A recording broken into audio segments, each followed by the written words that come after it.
animations in this broadcast have been seen and approved by eyewitnesses.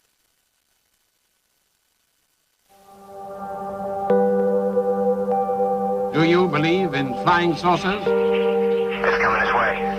It is definitely coming this way. There is no doubt about it. This is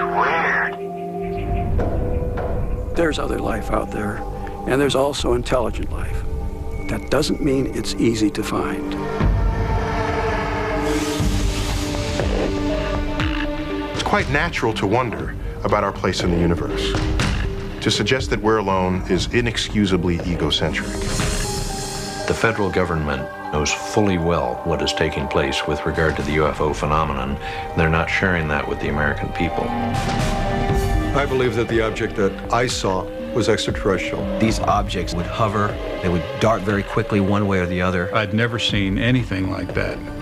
Haven't since then. If even one of these sightings is correct, is perhaps the greatest event in all of human history. Flying saucers? I don't know whether to believe it or not.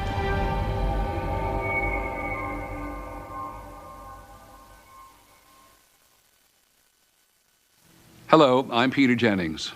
We begin this program knowing from the research that most of us believe that we're not alone, that there is other intelligent life in the universe.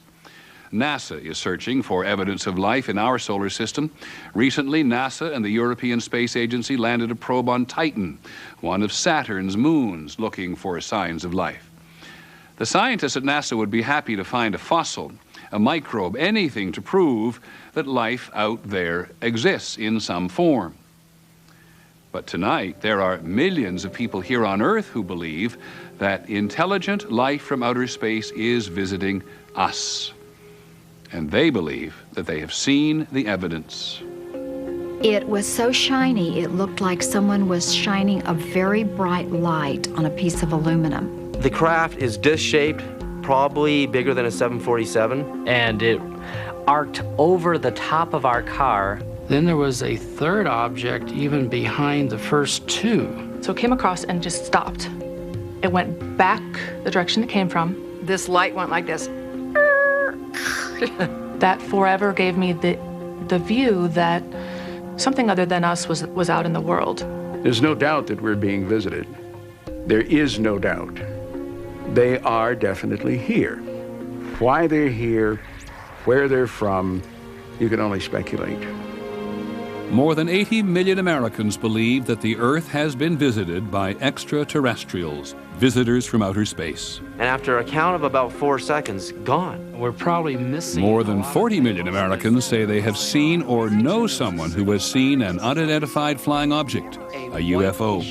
Object. I have seen alien vehicles on 8 occasions since then. And many Americans believe that they themselves have been abducted by aliens.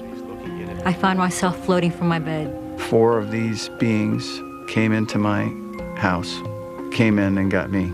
I know what I saw. I know what I experienced is real. I know it because everybody else has seen it, talked about it, and discussed it. So I know for a fact it's real. I know for a fact it's real.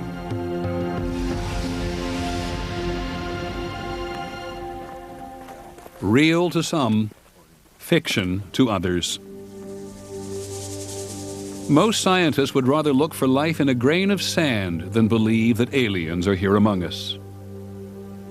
When I look at the evidence that aliens have visited Earth, I don't find any of it compelling. None of it, I think, passes the rigorous tests of scientific evidence. So these patterns are made by the drawing.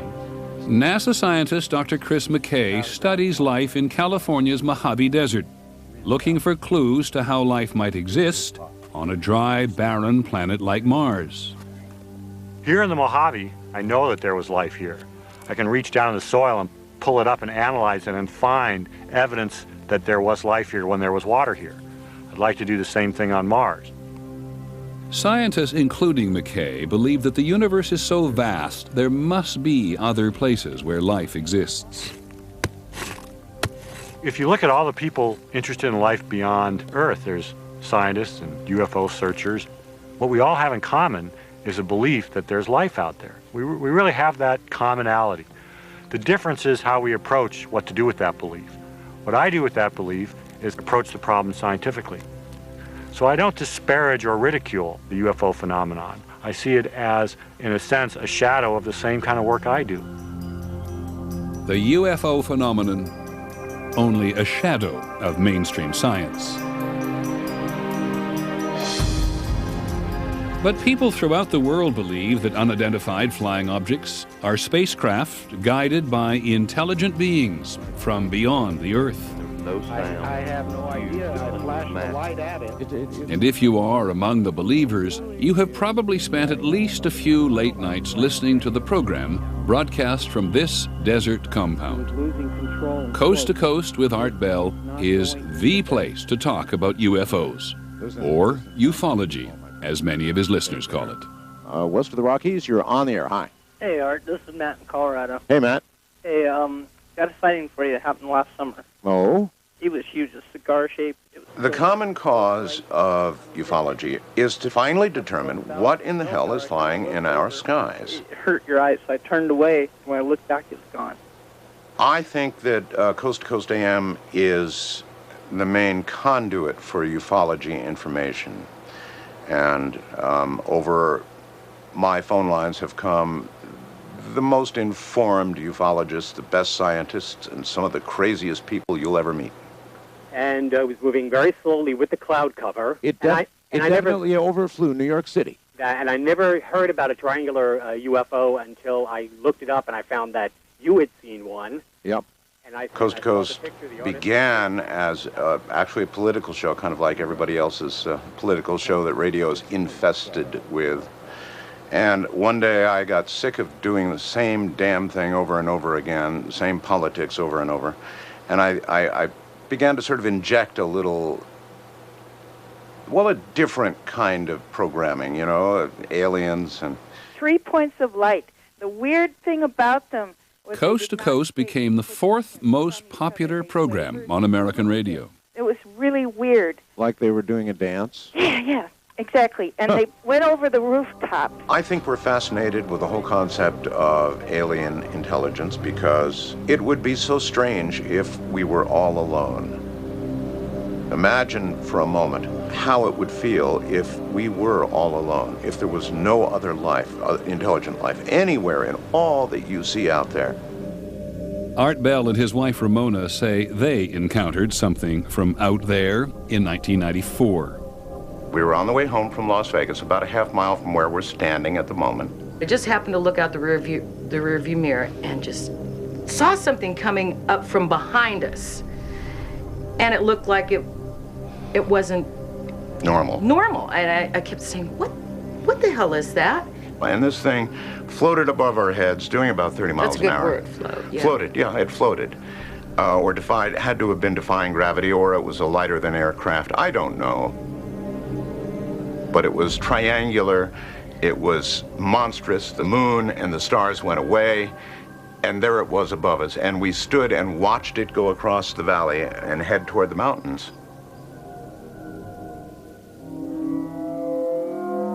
Art Bell and his wife were alone, but there have been UFO sightings with hundreds, even thousands of eyewitnesses. Phoenix, Arizona, March the 13th, 1997. There were some incredible sightings over Phoenix called the Phoenix Lights, and they occurred while I was doing my program. I took call after call after call of people in Phoenix saying, "Oh my God, what's flying over our city?" At 8:30 p.m. that night, hundreds of people reported seeing a mysterious flying something. Security guard Bob Nelson was sitting on his porch with his dog. And all at once, these 6 or 7 lights came across the top of the hill, and it was moving very slow. And then I went in and jokingly said to my wife, "We got a UFO coming over." She just couldn't believe what she seen.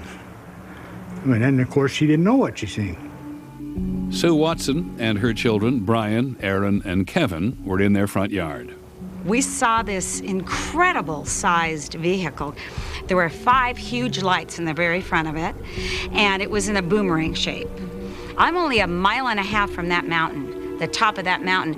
That vehicle spent 5 to 6 minutes hovering from that mountain to my house. I don't know anything that can go that slow. It was absolutely silent, just completely gliding. just like part of the sky, just a big, big, big platform, just flying with lights in front of it. I could see it was covering stars, so I knew it was something solid. Sheriff's Deputy Thomas Chavez was in his squad car. I was sitting here facing to the east, watching the intersection, and on one of the times when I glanced up from my paperwork, that's when I saw the strange set of lights. I can't give you a definite answer as to what it was. All I can tell you of what it was not, and it was definitely not an aircraft as we know it. Mike Fortson grabbed his binoculars and went outside with his wife. As it passed in front of us, all we could see was the left wing of the craft itself. That's how low it was. We didn't go fetch a camera. We didn't do anything but sit there and watch it. You actually tell yourself not to blink because you might miss something. I mean, that's how intense it was. It gives me goosebumps when I talk about it. At 10 p.m. that night, thousands of other people reported seeing another series of lights in the sky. What I'm looking at here is a light on South Mountain. Mike Christen videotaped the event from his house on Moon Mountain. When I saw the one light, it was one thing. I was just photographing the one light, and then all of a sudden another one popped up in a different direction. So then I trained the camera on that light, and then another one popped up, and before you know it, this whole thing is starting to happen in front of my eyes, and I'm going, wait, this is something. All right, you tell me what it is.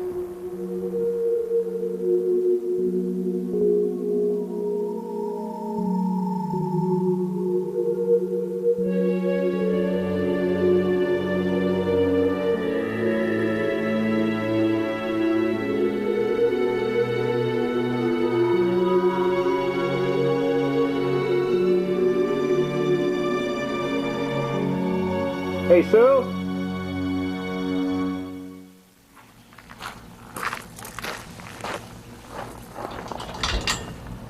James McGahey lives in Tucson, Arizona, which is south of Phoenix. He's a retired Air Force pilot and an astronomer. He is an outspoken skeptic about UFOs. Clearly, today, UFOlogy is a mythology that's based on superstition, wrapped inside a fairy tale, telling a story that's simply not true. What most people see is lights in the sky at night, points of light. They equate that to spacecraft from another world. There's no connection. If you see a light in the sky, you've seen a light in the sky. That's all you've seen. This happened in the case of the Phoenix lights. The lights on the videotape were simply flares being dropped by A-10s on the Goldwater test range. There's nothing mysterious about it. I know what flares look like. These are clearly flares. And some people have said they saw a triangular aircraft flying through the Phoenix airspace. The argument against that is very simple. The Phoenix radar didn't see anything. They were connecting the dots of these objects. That's all they were doing. The bright lights of these objects, they were connecting this and saying it's all one thing. It wasn't one thing. It was 5 different aircraft flying in formation. The people in Phoenix do not believe they were just connecting dots. For somebody to say there were planes in formation, I'm telling them I saw a solid object. My wife saw a solid object. I know 300 or 400 people that I've talked to saw the solid object in the 8 o'clock hour. I know what I saw, and it was something that I've never seen before and probably will never see again. And it was amazing. It was amazing. It was something that is not from here, and that's what's so intriguing to me about it, that it's unknown, the unknown of it. I am so certain of what I saw that I would testify in a court of law or in a congressional hearing as to what I saw, because what I saw was not an aircraft. I think it was a UFO. I honestly believe that there was a UFO. You don't have to believe me. Nobody believes it, but you'll believe it when you see it. When it comes to unidentified flying objects, seeing is believing. This is the Center for UFO Studies on the outskirts of Chicago. There are files here from thousands of witnesses who report seeing UFOs, and the records go back for decades. The best way to become a believer in UFOs is to have a sighting. If you encounter it directly, you're likely to believe in it because you encountered it. Intellectual arguments don't always work as well with people, understandably. You know, I saw a UFO, so you should believe in it, or look at all these other people that saw it, so you should believe in it. It's always the personal that's going to lead to a belief that the subject is real, and that's true for scientists, for ufologists, and for members of the general public. Dr. Mark Rodiger has been researching the UFO phenomenon since 1974. One conjecture is that many reports, or at least a good fraction of reports these days, are caused by secret aircraft. It turns out that it's actually pretty easy to distinguish between sightings that might be secret aircraft and sightings that are probably not that. When you get a UFO sighting where the object behaves in a way that defies conventional physics, defies the way that an airplane would move, and when you can see the object, it's not just a point of light, but there is some size there, some actual shape you can see, and that thing isn't shaped like an airplane, well, then it's not a secret aircraft. It's whatever it is, it's just something totally bizarre and strange. An example of that would be a sighting that occurred in January of 2000 near St. Louis on the Illinois side of the river. This huge triangular object was moving fairly low to the ground, kind of zipping around the area. It's not Venus or Mars or whatever object was up at the time. It's not another aircraft that was up at the time. Well, gee, if it's not a conventional object, what else could it be? My name is Melvin Knoll, and I'm a part-time truck driver, and I own this miniature golf course and also the go-kart track out here. That certain morning, I happened to look over into the sky to the northeast, and I seen a very, very bright light up there, like a very bright star. And then I said, well, that's moving. And I just stood there and watched it, what it was doing, and it was just coming down out of the sky real slow, and no noise, just quiet, and I couldn't see no wings or nothing, just floating right through the midair up there. And I thought, well, if I don't tell nobody that I seen something go over town tonight, nobody will believe me tomorrow. Knoll drove his truck to the Highland, Illinois Police Department to report an unidentified flying object, heading toward the neighboring town of Lebanon. Lebanon just received a call from Highland PD, reference to a truck driver just stopped in and said there was a flying object in the area of Lebanon. It's a joke, right? No, this is not a joke. And for now. Ed Barton was the first police officer to respond to the call. To be advised, there's a very bright white light east of town, and it keeps changing colors. It's heading westbound now. Matter of fact, if the shadow officer looks up, they can probably see it by now.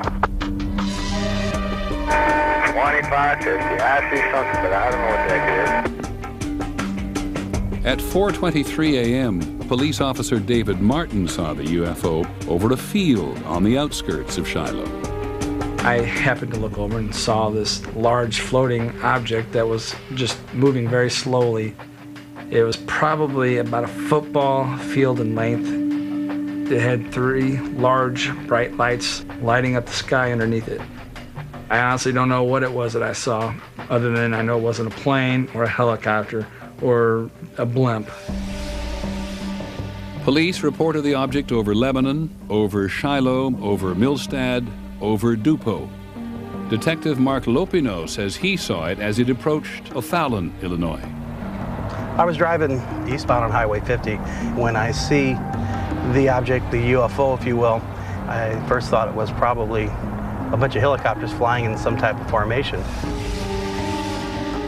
As I drew closer to it, I saw it start to cross over the roadway.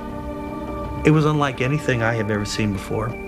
You could see the lights, and you could see something that they were attached to, and it was shaped like a triangle. I'm freaking out. I'm like, what the heck is this? So I continue, and it's going over these trees. By the time I get here toward the left turn lane, I duck into this left turn lane here, and I stop right about here. I wanted to listen to see if I could hear any type of engine noise. I could not hear anything. I tried to look again at the UFO, and it had already gone behind these trees. I put it in reverse to back up a couple seconds. to see if I could reacquire it again. By the time I backed up and tried to see it, it had moved at least a mile away, if not further. That quick. I was just astonished. I didn't know what to say. I was speechless.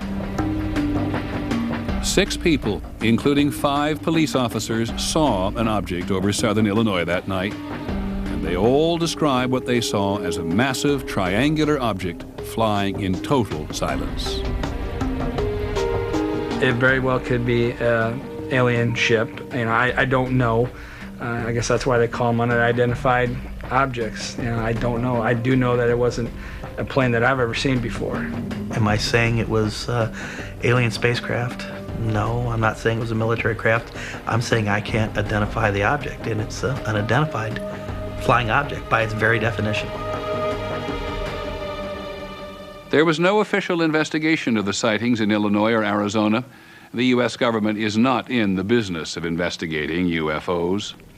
To understand why, you need to go back to the beginning. When we come back, the story of the first flying saucers. Is Believing continues. The fascination with unidentified flying objects can be traced to a day in June 1947 and to one man, Kenneth Arnold. He was not a guy who read science fiction. He was not a guy who had any occult interests. He was not a guy with a lot of imagination. He lived pretty close to the ground mentally, but he loved to fly. And so on the Tuesday afternoon of June 24th, 1947, when he saw these 9 dish-shaped objects flying at some considerable speed over Mount Rainier, he thought that he was witnessing a secret military experiment. Every newspaper across the nation has made headlines out of it, and this afternoon we are honored indeed to have here in our studio Kenneth Arnold, who we believe may be able to give us a first-hand account and give you the same on what happened. Go ahead, Kenneth. They looked something like a pie plate that was cut in half with a sort of a convex triangle in the rear. I'd be glad to confirm it with my hands on a Bible because I did see it. It's just as much a mystery to me as it is to everyone else who's been calling me the last 24 hours wondering what it was. The press referred to the 9 objects Arnold said he saw as flying saucers. Arnold was such a straight shooter. He was so clearly puzzled. There was no possibility that this guy was making up a strange story. Arnold's sighting just seemed to catalyze everything. All of a sudden, there was this presence of something unidentified in the sky that couldn't be ignored. And in the next 2 or 3 weeks, there were many hundreds of sightings.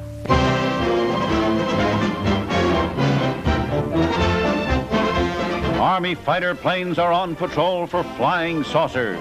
Cameras installed to photograph them. So many objects were being seen in the sky by so many people that the Army Air Force launched an investigation. They're seeing flying saucers everywhere. And on September the 23rd, 1947, General Nathan Twining issued a memo that said quite categorically, the phenomenon reported is something real and not visionary or fictitious.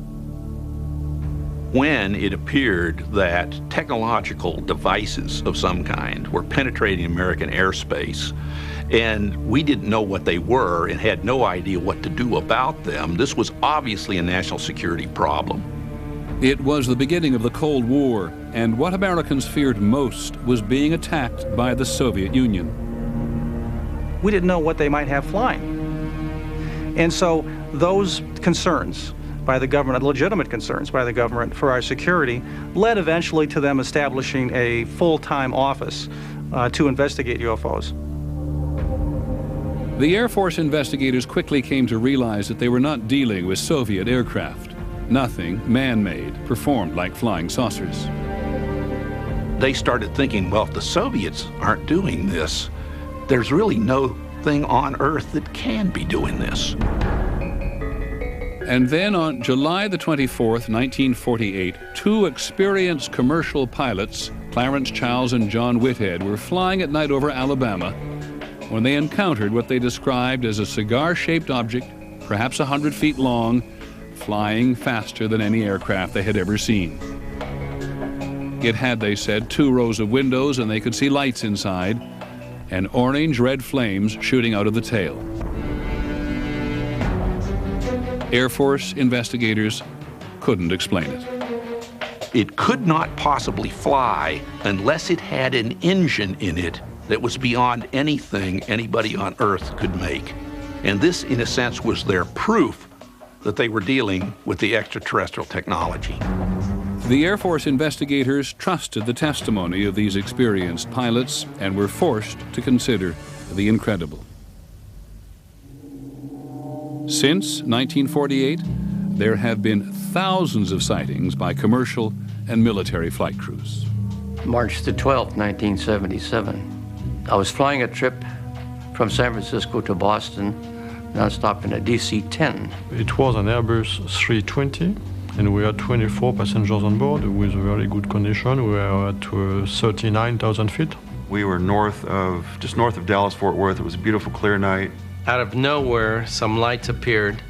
Looking over to the left of me, just to the north of me, I noticed a red light of some kind to the far, the distance off our port side, our right side. And Larry says, well, keep an eye on it. He says, well, now it's coming at us.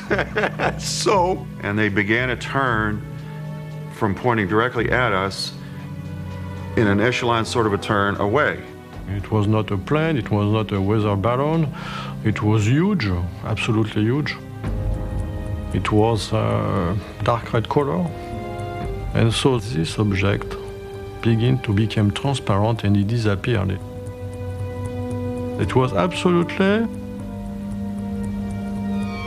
crazy. Crazy. It just was gliding through the sky so quietly, and as it did so, it blotted out the stars behind it. And it just reminded me of a submarine in the depths when it's quiet and just kind of motoring right on through, you know.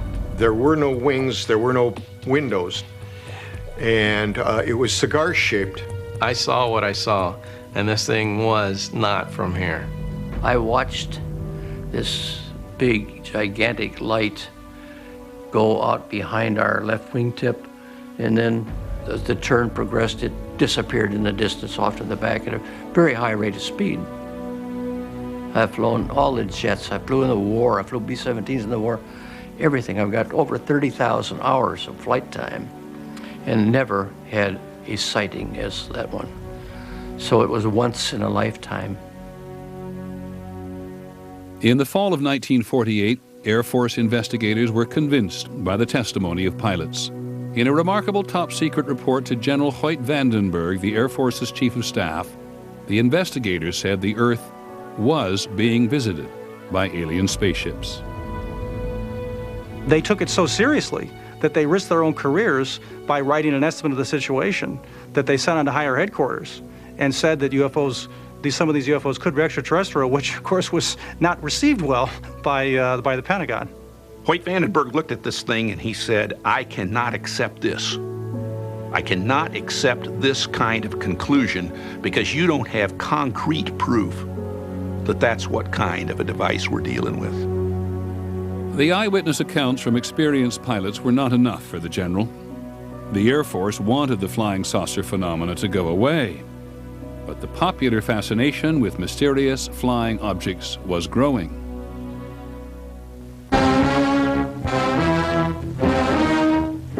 In 1952, the Air Force received more UFO reports than any other year in history. The sky is the stage, the actors, so-called flying saucers. And they're back on the scene with some new twists. This is a photograph of a flying saucer taken by myself, and it reminded me of two straw hats stuck together at the brim. I saw an intensely bright, white-green object in the sky. Now, I wouldn't want to say that this was one of those so-called flying saucers, but whatever it was an object and not an illusion. The Air Force had really tried to downplay the UFO problem. But by the summer of 1952, there was an enormous wave of sightings. There were hundreds and hundreds, probably thousands of sightings. Most alarmingly, the sightings were focused on Washington, D.C. At least 3 radar systems in Washington and the area were picking up unidentified targets. This very much worried people in Washington because it looked like penetration of the most important airspace in the country. In July 1952, the Pentagon's communication system was overwhelmed by calls about UFOs. The number of calls of frightened Americans, hysterical Americans coming into the switchboards of the American government were clogging communication channels. And if American communication channels were clogged, then this would leave America vulnerable to a potential Soviet attack. So the task is calm the Fuhrer, end the hysteria. It was public hysteria, not the flying saucers themselves, that threatened the national security. President Truman ordered the CIA to make recommendations on how the Air Force should handle the UFO problem. The CIA convened a panel headed by the physicist H.P. Robertson. The Robertson panel says we must do something to remove the aura of mystery from the UFO phenomena so that people no longer take them seriously and don't bother to report them. That's what we want. So flying saucers, whatever they were, wherever they came from, were to be made the subject of ridicule. But it was impossible to control the public interest. The public was fascinated.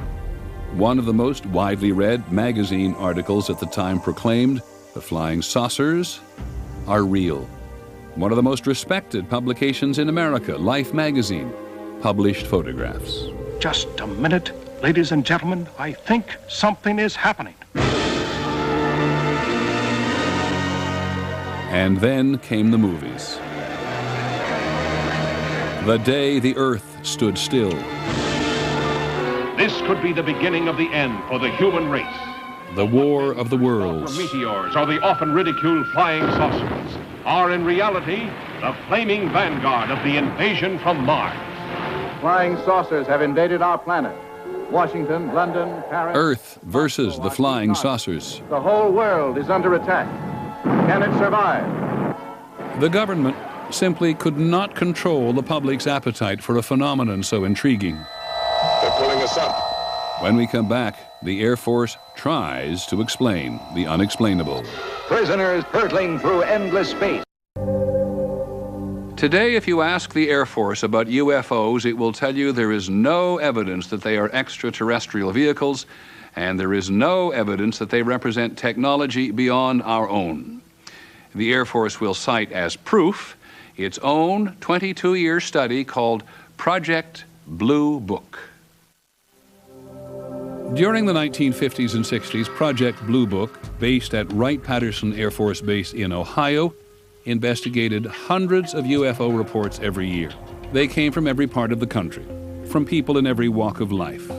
Night sightings, day sightings, sightings of mysterious lights, structured craft. The reports came to Blue Book seeking answers to what it was in America's skies. Blue Book was overwhelmed by the volume of reports. Americans were told again and again, we have a crack unit of individuals, scientifically trained people studying this phenomenon. That wasn't the case. There wasn't a massive institute where Blue Book had a staff of white-coated lab technicians. There was a guy at a desk and a secretary and a private or someone there, typing stuff. It was a very, very small project. Colonel Robert Friend was the director of Project Blue Book from 1958 to 1963. We wanted to explain as many sightings as possible, but we recognized that the amount of resources that would be necessary in order to do this would have been far beyond those that we were ready to commit at the time. Blue Book was never intended to become a serious, full-scale scientific inquiry. The Air Force had another mission for its UFO office. Blue Book was tasked with a public relations mission, and that mission was denounce the UFOs, dismiss the UFOs, debunk the UFOs, and anybody who believes in them. Just come up with answers and get this UFO thing out of the newspapers. The best way to keep UFOs out of the newspapers and therefore out of the public mind was to say repeatedly that they were nothing more than weather balloons or rare atmospheric conditions, a star on the horizon, whatever it took. What they wanted to try to do was, I think, to re-educate the public regarding UFOs, to take away the aura of mystery. And that job was most often left to Blue Book's one civilian scientist, Ohio State astronomer Dr. J. Allen Hynek. To this time, there is no proof that I would consider valid scientific proof that we have been visited by spaceships. There was not one sound. I listened. There was not a sound. Between 1948 and 1969, Dr. Hynek was Project Blue Book's lead scientific investigator on thousands of cases. His job was to stretch his imagination to try to find explanations for every possible case he could, even if he knew it didn't make any sense. Don't you think it would be kind of unusual for a meteor to just fall across the road and hover over there a minute and then drop to the ground? The coming over wouldn't be bad. The hovering that would bother me. The longer he was in, the more cases he saw, the more he realized that he couldn't explain the cases, and there was a genuine mystery involved here. In the middle of the Cold War, across remote stretches of the northern United States, the Air Force kept ballistic missiles and B-52 bombers on constant alert. On the night of October the 24th, 1968, at Minot Air Force Base in Minot, North Dakota, Airman First Class Mike O'Connor was dispatched to make a routine repair at one of the missile sites. We made our turn to come down the road to the missile site, and out of the corner of my eye, I observed what I thought was a farmer's yard light, but it looked awful bright. As we proceeded down the road, the object appeared to lift off the ground and parallel us down the road until we came to the missile site, at which point we got out of the truck and it just kind of hovered there. Staff Sergeant Bill Smith was in charge of security for 10 nuclear missiles. That night, he reported seeing strange objects. These objects would rise, they would speed up, they would slow it down, they would hover, they would dart very quickly one way or the other. We were just not really sure that these were things that we could explain. The Minot control tower diverted a B-52 to investigate. Captain Brad Runyon was the B-52's co-pilot. The air traffic controller asked us if we would mind going out to this one area and looking for something. I was curious, and I said, well, what are we looking for? And they said, well, you'll know it if you find it. The navigator on the B-52, Captain Patrick McCaslin, suddenly identified an object on his radar screen.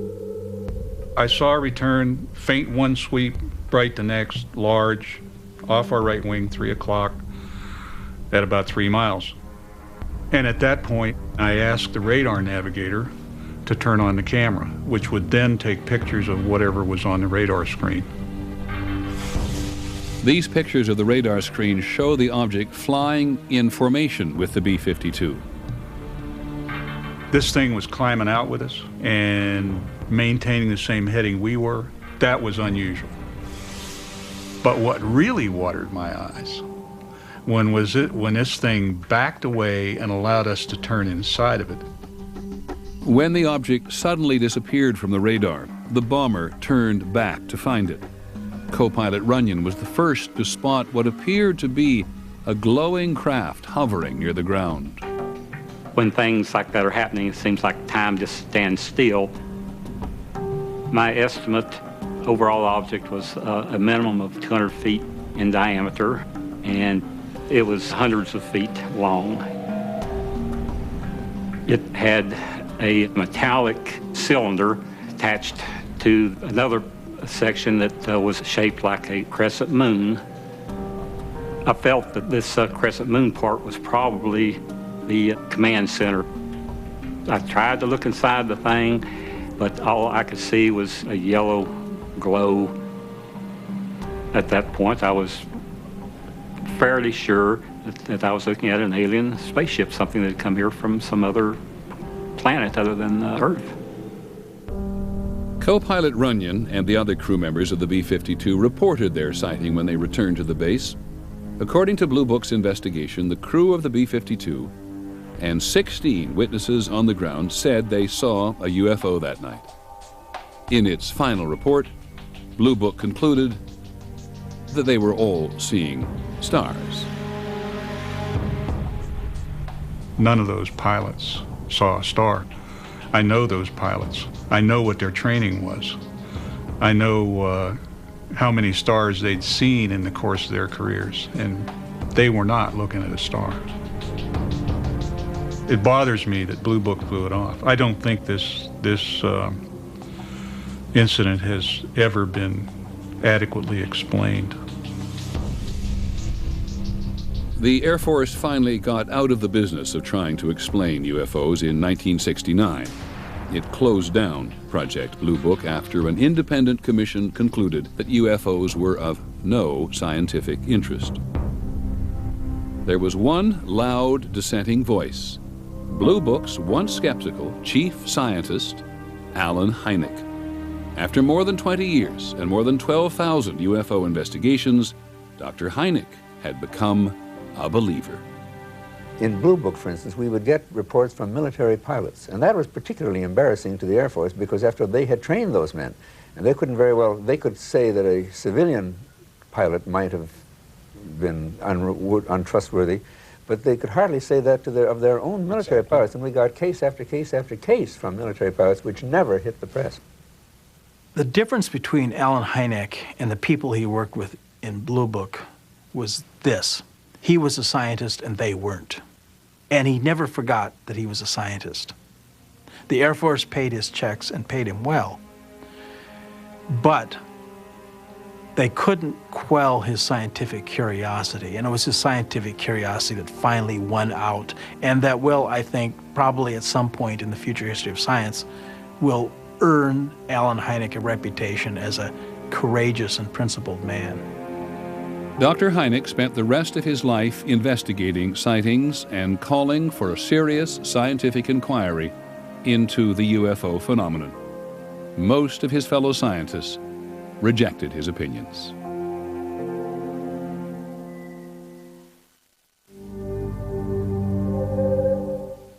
UFOs, seeing is believing, continues.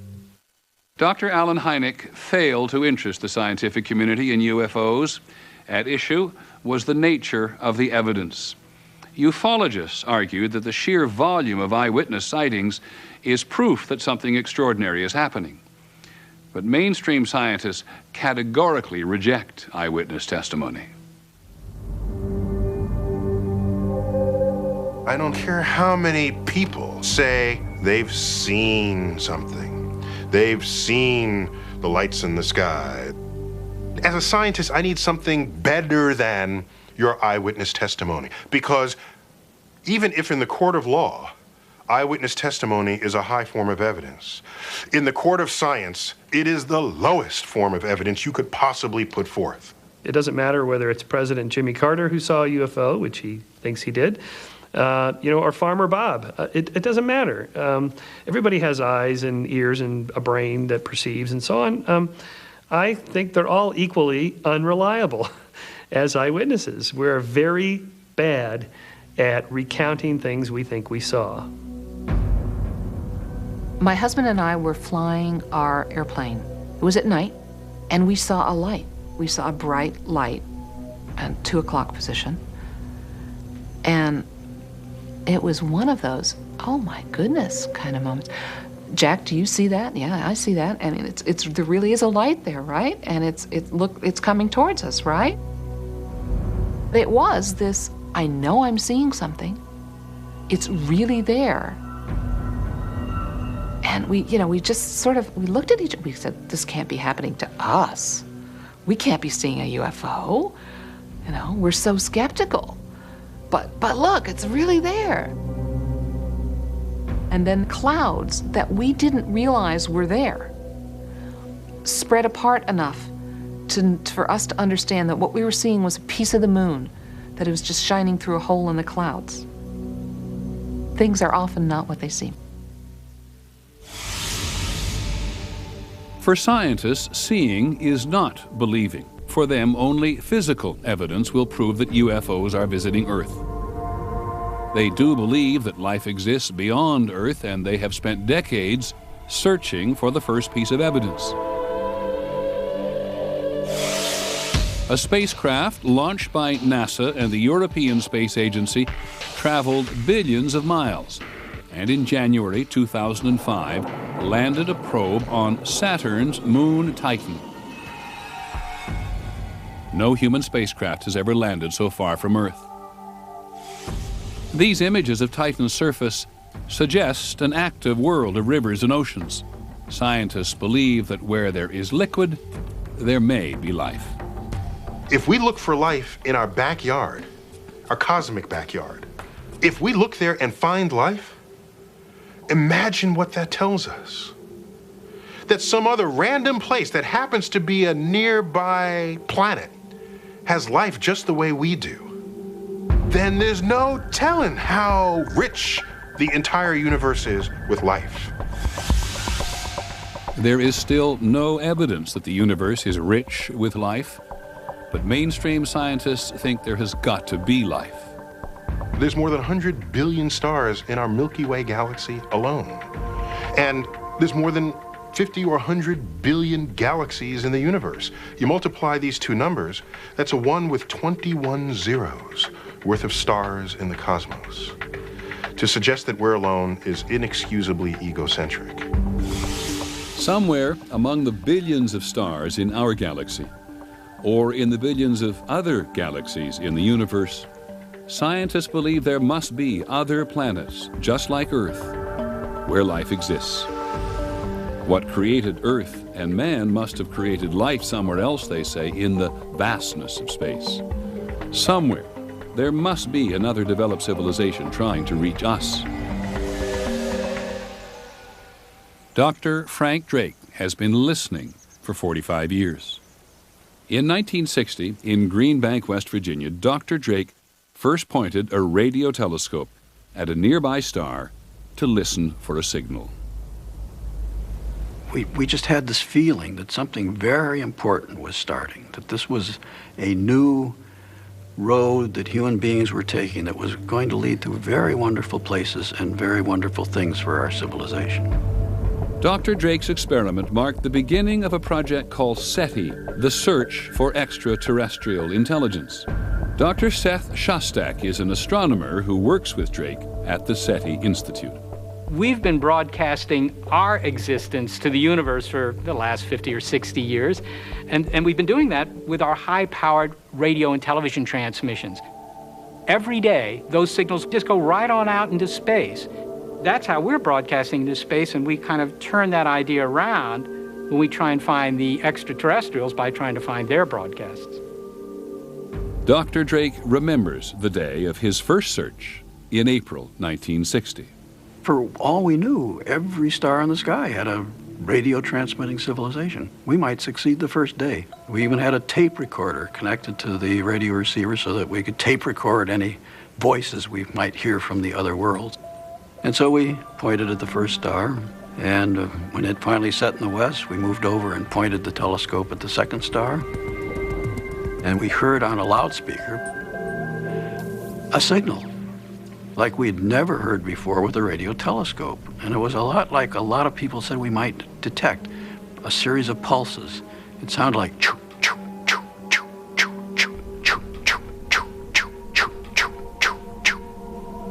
All our hearts were pounding. You think this may be one of the greatest moments in history unfolding right here before us. The signal turned out to be nothing more than sound from a passing plane. When you detect such a signal, and it truly looks to be extraterrestrial, it's a very special emotion. I'd like to feel it again. After more than 4 decades, Dr. Drake has yet to hear an alien signal. Dr. Jill Tarter is another astronomer working at SETI. The chances of success in SETI are difficult to estimate. But if we never search, the chance is 0. So I think what we ought to do is search. Seth, you can see the telescopes. Oh, yeah. The two shiny. Yep. I see them. At Hat Creek in Northern California, SETI is building an array of telescopes that will search for signs of extraterrestrial intelligence on a scale never before attempted. The project is named after its largest donor, the co-founder of Microsoft, Paul Allen. All right, let's go. This observatory is sited in a very quiet pastoral valley, mostly cows and a few people. It's going to change a whole lot when we put 350 telescopes in here, and it's going to change even more if indeed those telescopes detect a signal from someone else's technology. Of course, we don't know how many civilizations out there might be broadcasting signals that we could pick up. The faster that you can go through all that heavenly real estate, the sooner you're going to find a signal. And if that happens, this is where it will happen. It'll happen right here. This is kind of the portal to the cosmos. This is the place where we're going to crack the crystal of isolation that has surrounded this planet for 4.5 billion years. Right here amongst the trees and the lava and the bright sunshine. And drink a little champagne along the way. We will build it, and I hope they will come, or at least in the form of their radio waves. Some UFO believers belittle SETI. Why search the heavens for an elusive signal, they ask, when the extraterrestrials are already here? If I thought that extraterrestrials were really visiting the Earth, I wouldn't be doing this. None of us would be. Why would we go to all the trouble of building this very complex equipment and these expensive antenna arrays and so forth and so on if they were here? It's just not proven that any UFO is a spacecraft from another intelligent species. On the other hand, it must be said that we haven't shown that the extraterrestrials exist either. But we don't make the claim that we have. I think that's a big difference. We will only claim success when we really know we have found something extraterrestrial. If we claim something, there will be data to back it up.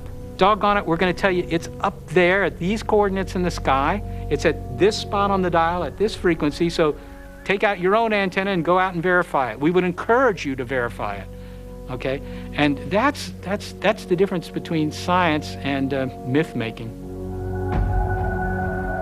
When we come back, the making of a myth, the story of Roswell.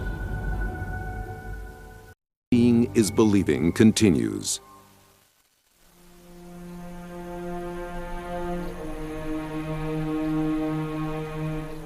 For many of those who believe that the Earth has been visited by extraterrestrial spacecraft, this remote New Mexico ranch is hallowed ground.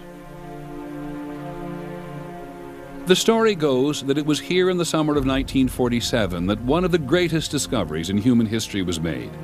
The holy grail of ufology, concrete evidence proving the existence of alien life. Major Jesse Marcel, the intelligence officer at the Army Air Base in Roswell, receives a telephone call. The call is to go to the ranch of Mac Brazel and investigate some material that Brazel has found on his land. Marcel goes to the ranch and brings back a load of debris. And this stuff was extraordinary. Jesse Marcel was absolutely convinced what he found was extraterrestrial, that the debris was nothing of this Earth. Marcel loaded up his car with the strange wreckage and drove the 75 miles to Roswell. He stopped at his home to show his wife and 11-year-old son Jesse Jr. what he had found. Walked my mother and myself up saying, I want you to look at this. I mean, I can remember it just like it happened yesterday, the type of material that was there. The most curious part of the debris that I saw were the I-beams, the structural members with pinkish violet writing along the inside surface. It's more like geometric symbols. It was very impressive. When you see something that impressive, even as an 11-year-old, it stays with you.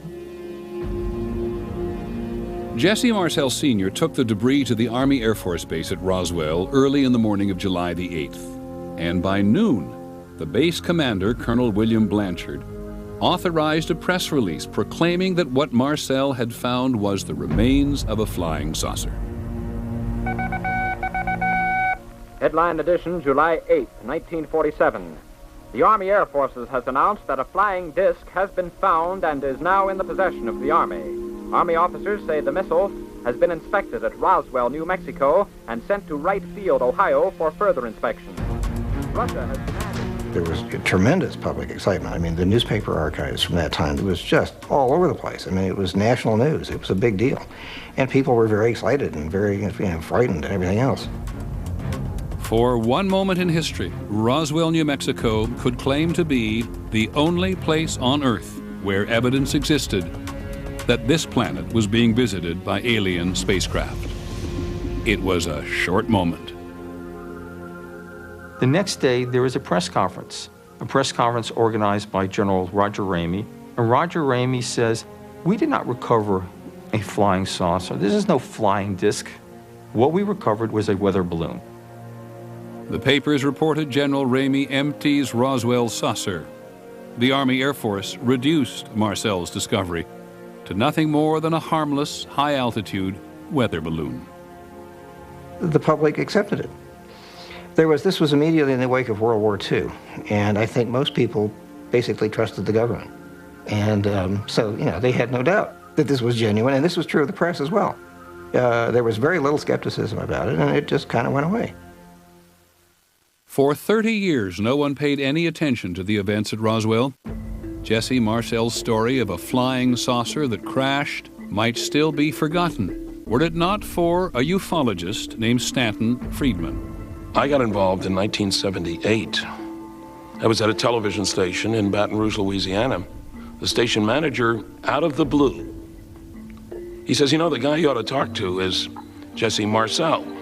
He handled the wreckage of one of those saucers you were interested in when he was in the military." What? Stanton Friedman found Jesse Marcel.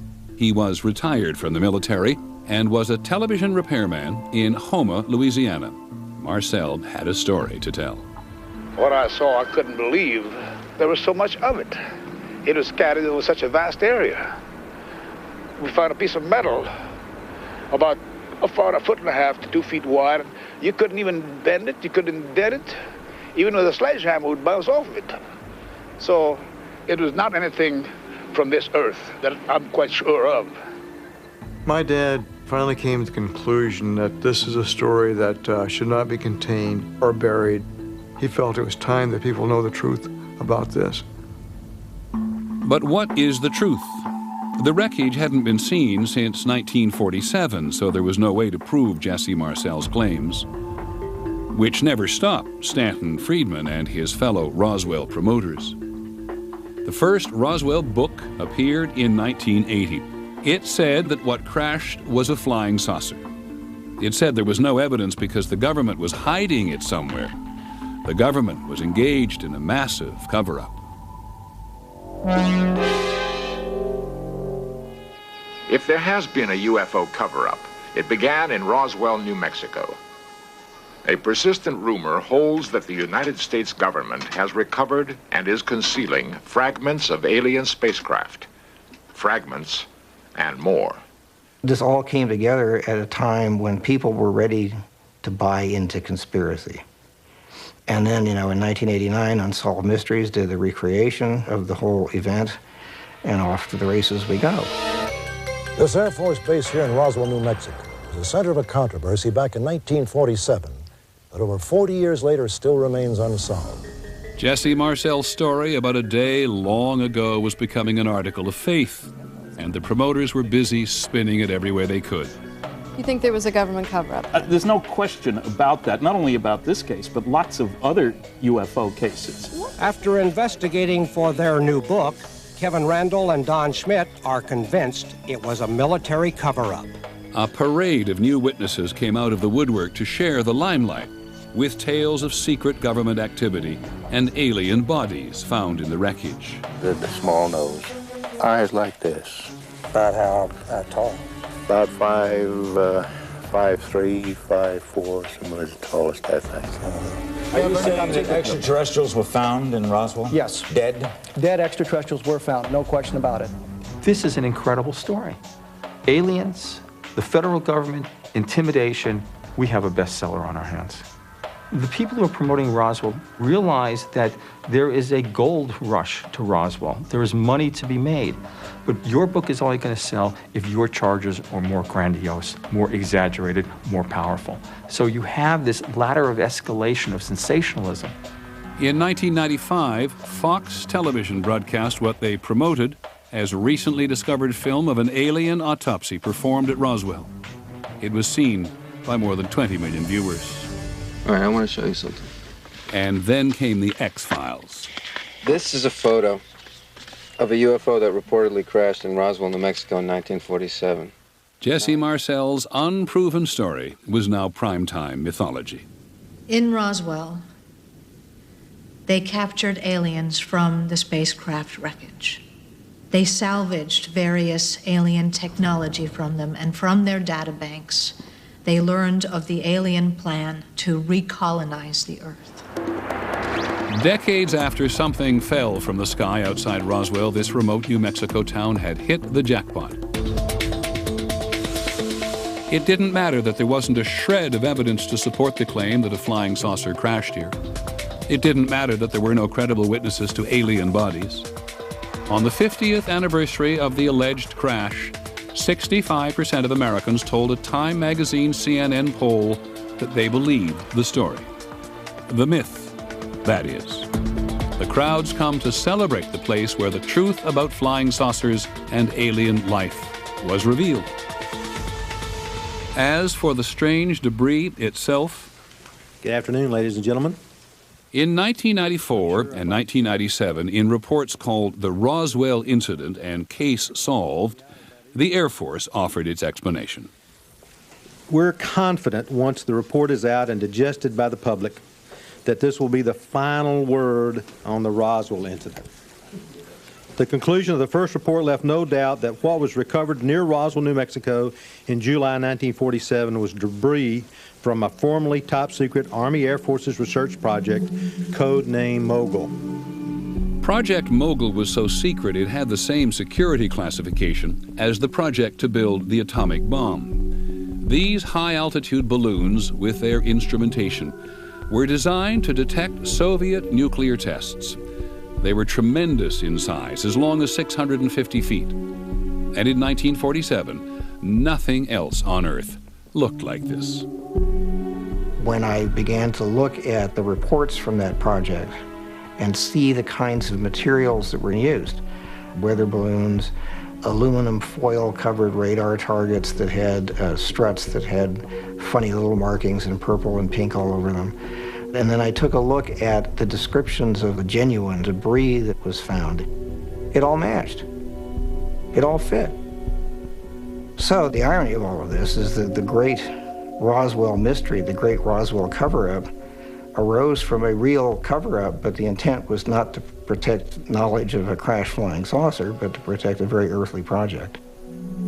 To this day, Roswell's true believers dismiss everything the Air Force had to say. They believe the government cover-up continues. I think that Roswell has become an article of faith for many people. It happened, and that's all there is to it, and don't confuse me with the facts. I don't think that the hardcore believers will ever give up on Roswell. They cling to a myth that here outside Roswell in 1947, the question of are we alone was finally answered. It was not. UFOs Seeing is Believing will return in a moment. UFOs Seeing is Believing continues. If you were to go to a UFO convention, and there are hundreds of them every year, you would likely find a lot of attention being paid to people who say they have been abducted by aliens. Reporting the UFO story is incomplete without this facet of it. However you judge the people you're about to hear, bear this in mind. The serious psychologists you will also meet tell us there's no reason to believe that your average abductee is any more psychiatrically impaired than the average person in the population. We're perfectly normal people. We're probably your coworkers, your family, or your friends, and we're having quite extraordinary experiences. And we're all trying to understand what's happening to us, who's doing it, and why. I had gone down to bed that night when 4 of these beings came into my house. And I was still awake, laying down in my bed. I don't know where they came from or how, but they came in very fast into the room, heading toward me. And then they were all down the side of my bed, 4 of them, again, to my right. I turned to face them. I mean, I really, literally thought I was going to die. The beings measured 3 feet 11. They appeared very cold. It's really, really disturbing to be in a room with something that isn't supposed to exist. I was taken on the craft. I was brought to some very contained room. I can't talk about what was done there because it's too personal. It's just unbelievable. They're in my room. They're in the room. The 2 are on my left. 2 on the left? Yeah, they're with me again. They're on my left. They're there. Bud Hopkins is an artist who spent the last 25 years exploring his belief that aliens are among us and have been abducting people. And what do they look like? 4 foot tall, 4.5 foot tall. Hopkins records story after story of people being taken onto spaceships and then returned to Earth with their memory clouded or erased. I can't even move. I can't even move. I'm trying to. As I've been working with abductees over the years, hundreds and hundreds and hundreds, there seems to be no doubt that this has been going on for decades. Maybe not at the rate that it has been lately, but that nobody knew who to report this to, and most people feel that it's just impossible that this could have happened to them. It is Hopkins who has convinced a large part of the UFO community that the phenomenon of abduction is real. I've been collecting drawings, sketches people have made of what they remember inside craft, and especially the faces of the aliens. I've been doing this for years and years, since actually starting probably 1975. Of course, the enormous cranium is the big feature. The mouth is very negligible, tiny, a slit. Bud Hopkins was the first. He published books and magazine articles, made public appearances, and then others followed. Abduction is now a common theme in movies and television. According to a Roper poll in 2002, 1 in 5 Americans believe that abductions have taken place. For the so-called abductees, the memories of what they say they have experienced are deeply traumatic. Most of the abduction experiences that I've had have been from my bed in the middle of the night. This is not all, however, the great majority. I'll be in bed and I will somehow sense fear. I'll sense something in the room, and at some point, I can't move. I couldn't move my head left or right, but I could kind of look down at the foot of the bed, and I saw people standing at the foot of my bed. I see these eyes are just looking right through me. And then I don't remember anything. I woke up the following morning. The person may remember the beginning of an experience and the ending, but they don't remember what happened in between. And they're quite tormented by this. They come to me and we proceed with the investigation. In most cases, Hopkins uses hypnosis in what he says is a way to connect the person to memories that have allegedly been repressed. Just feeling comfortable, relaxed. Hypnosis has been extremely useful. When the person is physically relaxed, some of the static can be cleared away and the person has a clear recollection of what happened. You're in bed. 1, this is a long time ago. We're just going to see what it was. 2, right on the edge. 3. He's looking at me very closely. I'm saying he, but I don't know, it feels like a he. One of the things, of course, that caught my attention from the very beginning was the similarity of these cases and the details that were coming up over and over again. through hypnotic regression, I came to realize that there was a spaceship maybe 100 feet in the air off to the left of front of my house, and an alien came in, was next to my bed. It put its hand out, and I put my hand out. Sort of a chalky skin, very dry to the touch, and I don't really remember how, but suddenly we were sort of floating. They brought me in front of a being that was so horrifying that I'll never be able to, put it out of my memory. It was a very tall, probably about 7 foot tall. Very tall and very thin and very scary, and sometimes insect. almost like an insect, very frightening to me. And I found myself in this room, and I was lying on this stretcher, and this being, I don't even know how to say this, he started to put my legs apart. They put like a jock strap on you of some sort with a tube attached to it, and it runs to a machine, and they somehow extract sperm. I don't know how they do it. And this female brought a baby, and she sort of handed him to me. And I instantly said, this baby is mine. I know he's mine. She pulled the baby away from me and said, no, this baby is ours. 5, you're starting to wake up. 4, waking up. 3, almost awake. 2, 1, fully awake. I'm glad we did that. Yeah. We didn't know those things. Yeah. Bud has been looking at it for a long time, and I very much like his understanding of it and how he helps people. He's a good man. Hopkins' reliance on hypnosis to recover memories is challenged by professional psychologists.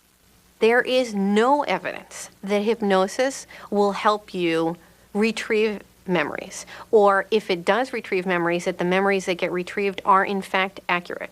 What does happen under hypnosis is that you feel that the experience is real, or it lends credibility to what's emerging. But most likely what's emerging is the product of fantasy and of suggestion. Dr. Susan Clancy and other research psychologists at Harvard University who have worked with the abductees think that a common sleep disorder can explain much of the abduction experience. The subjects that we interviewed, when we asked them, how did this all begin? They described an experience that sounds strikingly like sleep paralysis. What happens is you wake up, usually it's in the middle of the night, and you feel terrified. You're paralyzed, overwhelmed with fear. People report feeling the presence of something in the room, or you might sort of see shapes or lights. It's a very common experience. What happens in one of these episodes is that a person is emerging from rapid eye movement sleep, REM sleep, the stage of sleep when we do most of our dreaming. When we are in REM sleep, our entire body is paralyzed. It's probably a good thing, otherwise we'd act out our dreams. But in one of these episodes, what happens is that the person's eyes can open, they can see their bedroom, they're awake, they're conscious, and they're also aware that they're totally paralyzed. And suddenly they feel tingling sensations coursing through their body. They'll see lights flashing, sounds buzzing, and feel a sense of presence in the bedroom. If you don't know what this is, it can be a very frightening experience. These sorts of episodes have been reported throughout history and throughout cultures. The incubi, the succubi, the demons that used to visit people in the Middle Ages. But in our subjects, these visitors in the bedroom are interpreted as aliens. And finally, these individuals, our subjects, will often go to hypnotherapists, often who believe in such things, and will then hypnotize them and do so-called regression sessions, where they'll take the person back to the moment where they were paralyzed in bed and try to find out what happened next. At that point, you get these quote-unquote memories emerging of being taken out of the bedroom, through the window, up into a spaceship, being experimented upon by these alien beings, participating in hybrid breeding and all sorts of other exotic adventures. And so at this point, you've got yourself an alien abductee. The abductees reject any psychological explanation. They believe their experiences are real. You know, it's not some vague apparition or something. These guys were three-dimensionally in the room with me. What I remember is definitely real. It was very real to me. It's real. These people were moved and terrified and touched by their memories and what they believe happened to them, and that's why they believe. I think if I had recovered a memory like that, I'd have a hard time disbelieving it too. If this is real, it has to do with every single one of us, and we need to know more. I mean, there needs to be more questions asked, more. It's important because there is life in the universe, and we're babies, literally. UFOs Seeing is Believing will return. Believing continues. Once again, Peter Jennings. Did you ever wonder what a civilization older than ours would look like, say 1 million years older than ours? The American astronomer Carl Sagan often wondered, and we wonder too, because with all this talk of aliens visiting us, they must have some extraordinary means of travel. Earth may be the cradle of mankind, but we haven't got very far beyond the cradle. Our technology just isn't up to it. The difficulty of going from star to star or of an alien spacecraft reaching here is simply not to be underestimated. Space travel is not just like the movies.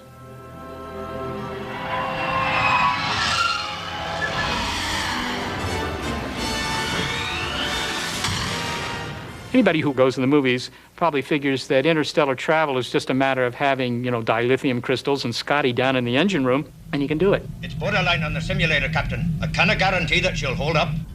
Warp drive, Mr. Scott. I don't mean to say that it's impossible to do it. I mean, it doesn't violate the laws of physics to go from one star system to another, but one shouldn't underestimate the difficulty of doing it simply because we see it done every night on television. To seek out new life and new civilizations. To boldly go where no one has gone before.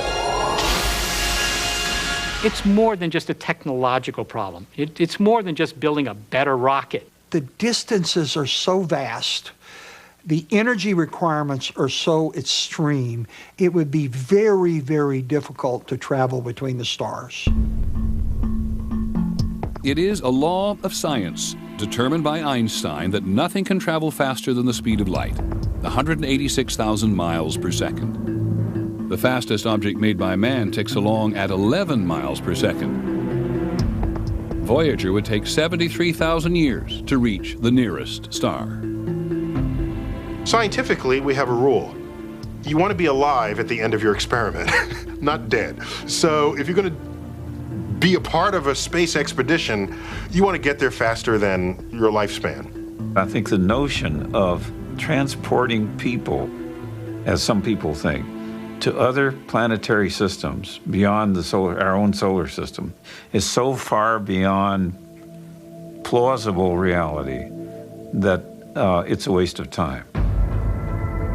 And if we can't go there, many scientists tend to believe they can't come here. Some people slam the door on the question of other civilizations visiting the Earth because distances are so far away. I say, not so fast. And the final death of the universe. Dr. Michio Kaku is one of the leading theoretical physicists in the world. He is a professor at the City University of New York. Because in Einstein's theory, space and time is a fabric. The fundamental mistake people make when thinking about extraterrestrial intelligence is to assume that they're just like us, except a few hundred years more advanced. I say, open your mind, open your consciousness to the possibility that they are 1,000,000 years ahead. A civilization that could harness the power of stars might be able to find a shortcut through space and time. Einstein said you cannot go faster than the speed of light. However, he left a loophole open. This is a wormhole. You know, in school, we learned that a straight line is the shortest distance between 2 points. But actually, that's not true. You see, if you fold the sheet of paper and punch a hole through it, you begin to realize that a wormhole is the shortest distance between 2 points. Only those civilizations, millions of years ahead of ours, capable of harnessing the power of billions of star systems, have the ability perhaps to open gateways through space and time, to travel through portals to go these enormous distances in a blink of an eye. A way, perhaps, for an alien vehicle to bridge the vastness of space. You simply cannot dismiss the possibility that some of these UFO sightings are actually sightings from some object created by an advanced civilization.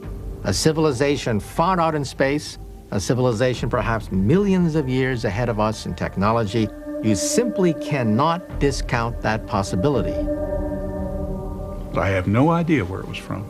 I just know that it was one unidentified, and it was certainly flying. It was a UFO, for sure. My God, what did we just see?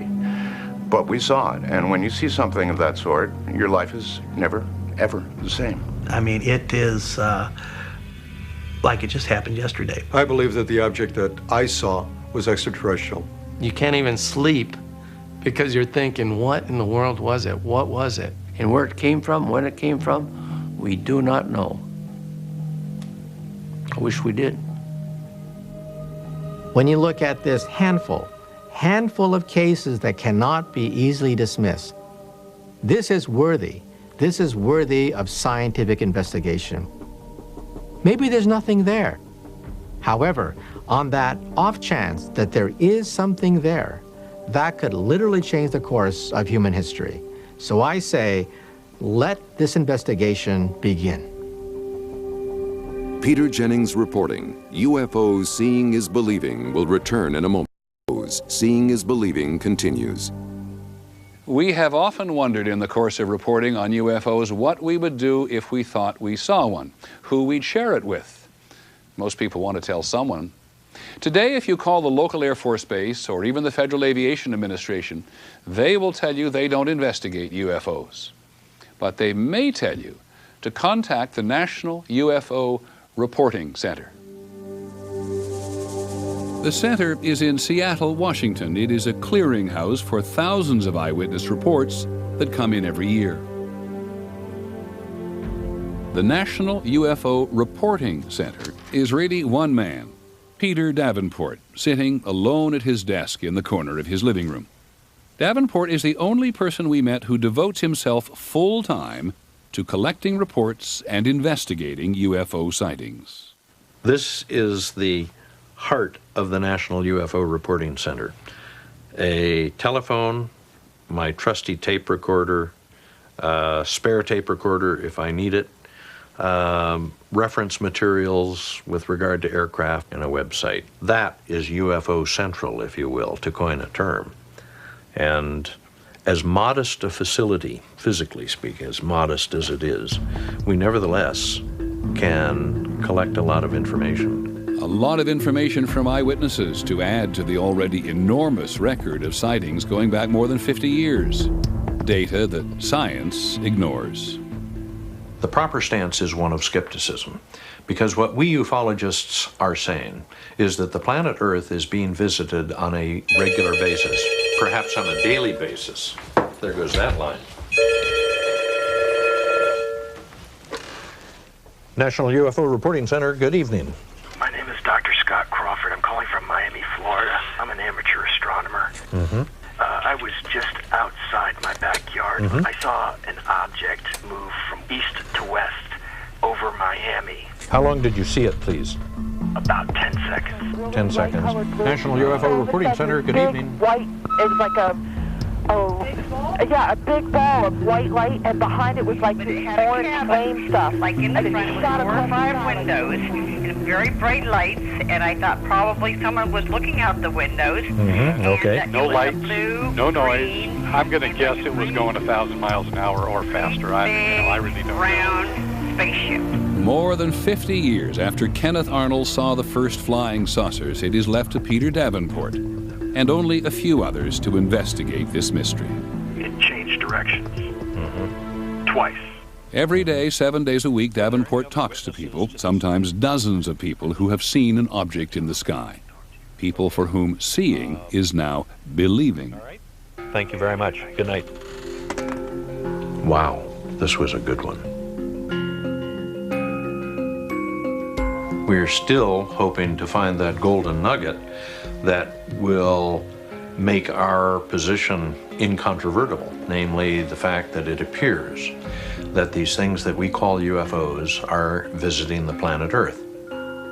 The golden nugget of ufology, something to elevate ufology to more than a shadow of mainstream science, to convince the skeptics that UFOs are more than just lights in the sky. Ultimately, the UFO believers and the scientists have one thing in common. They dream of the day that there will be contact with extraterrestrials. Ultimately, only contact is going to resolve the mystery.